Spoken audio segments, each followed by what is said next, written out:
The IELTS speaking test is not just about how much English you know. It's also about how to be at your best for those 14 minutes the exam lasts. I want to talk to you about the ways to make sure you are at your best on the exam day by practicing the right kind of skills in the days and weeks before, so you could leave the room with a smile on your face. It's Asia. Let's get started. First of all, you have to do something you may not like. Not many of us enjoy listening to the sound of our own voice because our recorded voice sounds a little higher and different.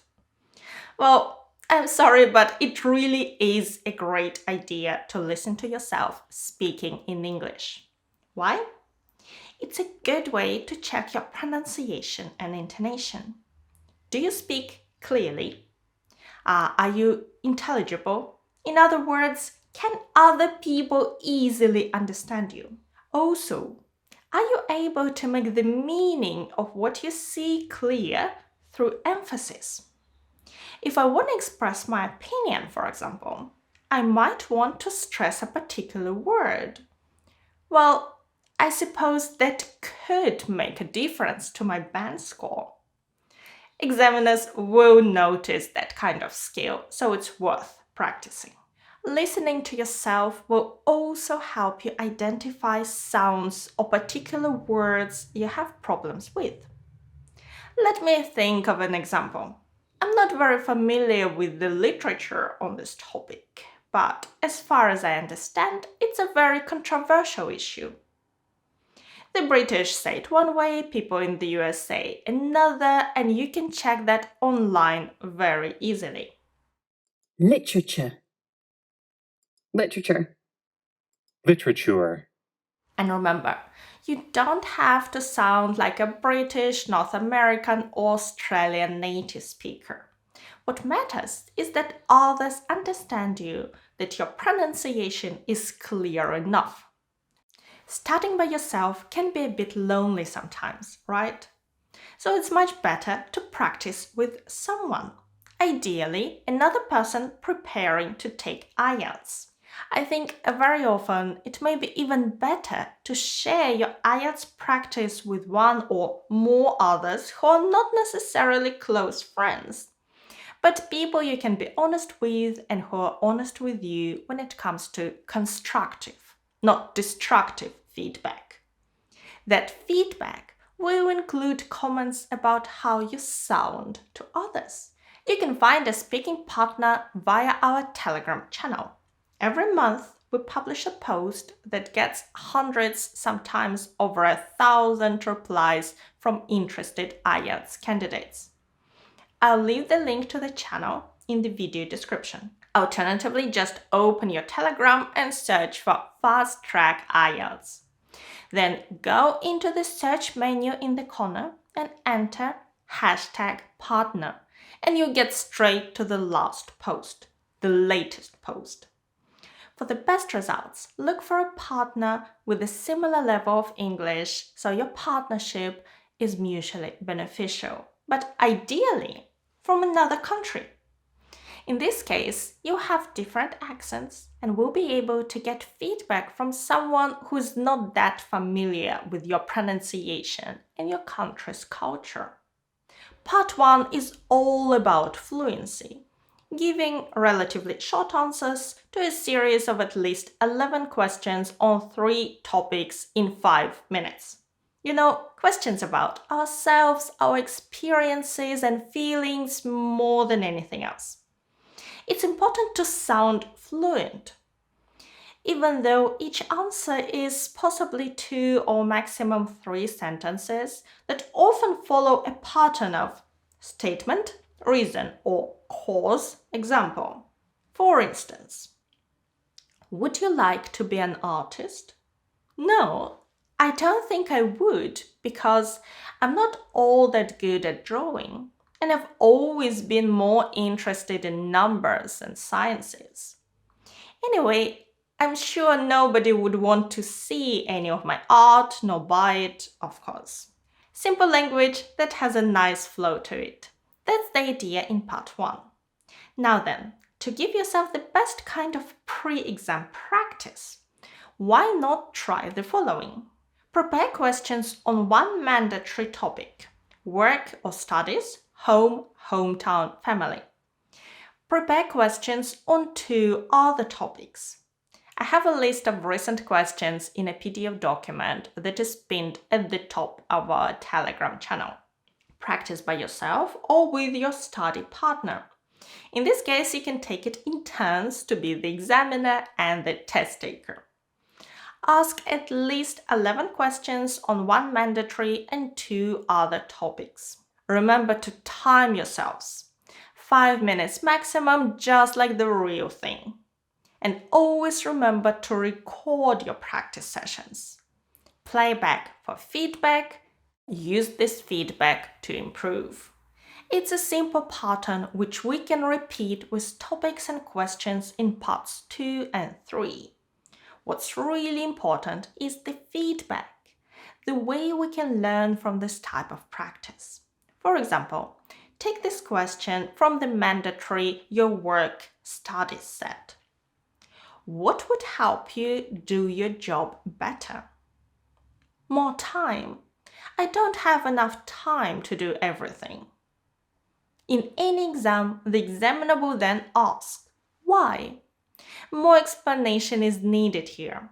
If you've spotted an answer like this, go back and repeat. Think it over and do it again. More time. I really don't have enough time to do everything because not only am I responsible for data collection, but I also have to write a monthly report and attend meetings and so on. Most days, I don't leave the office until 7 p.m. Better. And a great example of using some complex grammar. Not only am I, but also. Part 2, the long term. 2 minutes of pain and it's over. Part 2 finds out how well you can tell a story and keep it going until the examiner says, thank you. You need to be fluent, coherent, or smoothly connect your ideas and sentences. Use vocabulary that is appropriate and extensive, as well as being as grammatically accurate as possible. It's a lot to ask, especially for those of us not used to speaking English for that length of time. So once again, you need that pre-test practice to get that all-important exam-like experience. Topics may appeal to you or not. The examiner doesn't know who you are and just chooses a topic from the list. Describe a person you know who is very popular. Describe a sport you have seen on TV that you would like to try. Oh no, I know someone I study with who is very, very popular, but she's horrible to me. Sports? I hate all sports. I can't even catch a ball. Yes, it happens. You might not like the topic. Here are a couple of exercises that may help. A great way to build up your experience and, more importantly, self-confidence is to first choose one of the topics you're really interested in. I mean, talk about something you enjoy, from reading to dancing to playing video games. It's up to you. You'll probably be able to speak about your topic without hesitating too much. Then start selecting more challenging topics. Once you get a knack for it, just go through lists of topics and pick the hardest. Another possibility is to play 1, 2, 3. 1. Take a topic, press the recording button and talk about it. Don't worry about your mistakes too much. If you want to repeat something, go for it, but make yourself talk for at least 2 minutes.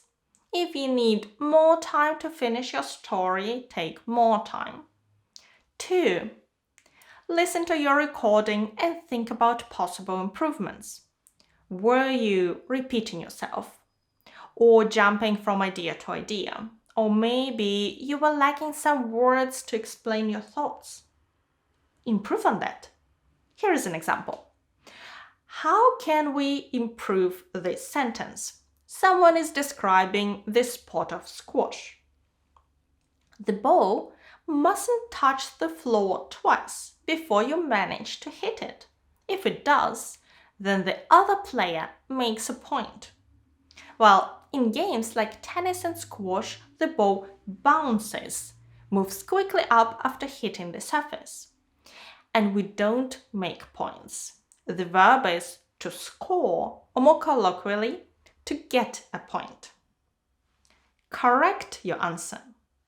Number 3, give the same talk again. Now aim for quality. Try to sound more fluent, more coherent, use better vocabulary. This exercise is perfect for IELTS confidence building. If you have a partner, ask them to take note of any mistakes while you're speaking and then give you feedback. Using these 2 exercises in combination, from easy to challenging and 1 to 3, can bring the best results. The examiner in part 3 is trying to push you.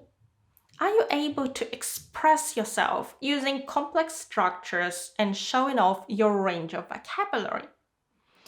If the examiner is going to push you, you must push yourself in preparation. Think of what structures you can use in your answers. For example, varieties of conditional sentences, passives, the use of modal verbs such as could, might, should, and so on.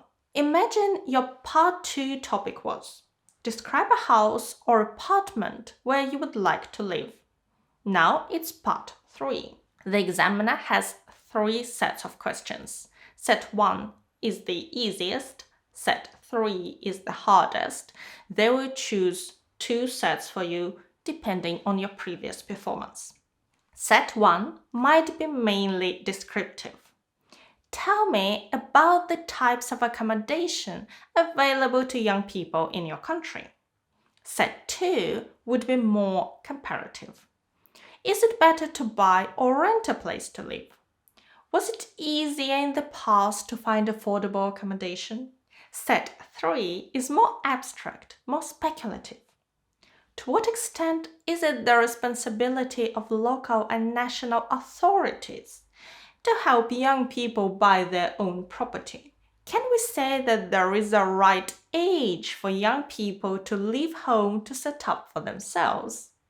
Answering the last question, what if we tried it like this? Well, I think the best time is when you finish your studies and find a good job, because you will have the money to rent or buy and not ask your parents for money. It's not a bad answer, but how could we add more to it and make it a really good answer? My study partner could tell me to do it again, adding more ideas or using some complex grammatical structures. In part 3, try looking at things from different angles. In this case, we can ask ourselves, is there just one right age? Is it age or circumstance? What conditioning factors exist, say, in my country? And that could help produce this answer. I don't believe there is a right or wrong age. It all depends on circumstances. In my country, for example, property prices are so high that most young people would never be able to afford to buy unless they had financial help from their parents. If the government had a better housing policy, then things might be different. I mean, hardly any new houses have been built over the last few years. You see, this answer is longer, but it's also much more complex. It includes a variety of different grammatical structures and different verb tenses. It's never just a question of taking a topic and talking about it. It's more than just studying the vocabulary associated with the topic. That's important, of course. But when we look at what we're doing, and start thinking about it, that's when we can really start improving. When you practice, use 5 or 6 main questions and try to talk about them for 5 minutes. Think about this. How much of IELTS success in speaking is down to self-confidence? Of course, self-confidence can come through practice, as we've seen. But there is also a question of culture and personality. Those are big words, but we can say that there are certain cultures that show great respect for people in authority, and that includes teachers and IELTS examiners. And that feeling of respect sometimes means that it's difficult for us to look at someone directly in the eye, and we would never take the initiative in conversation, or of course disagree with an opinion. However, all those things are considered very positive qualities in the IELTS speaking test. Of course, examiners are very aware of these cultural and personality aspects, but at the same time, it's a very good idea to be as open and proactive as you can. And remember, it's not a knowledge or IQ test. Examiners don't assess how clever your ideas are, so try to relax and get a bit more talkative.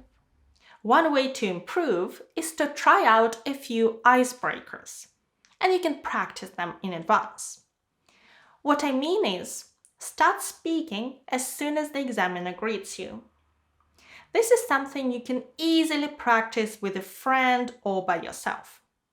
If your test is face-to-face, the examiner must step outside the exam room, greet you by quickly checking your name, and then asking you into the test room. A lot of test takers feel so nervous that they just nod or say yes. It would be much better if you say a little more, maybe, "Yes, that's right, good morning, pleased to meet you." You've broken the ice. You said something and you feel a whole lot better. And then take that into the exam room. Making improvements before the test means knowing your strengths and weaknesses in English and in your attitude. One very important tip. Most IELTS candidates spend most of their time preparing for part 1 of the exam, when in reality, they should be preparing for parts 2 and 3 in particular. Want to know why? I've discussed it in detail in this video here. Thank you so much for watching me today. Good luck with your preparation and your exam. Bye!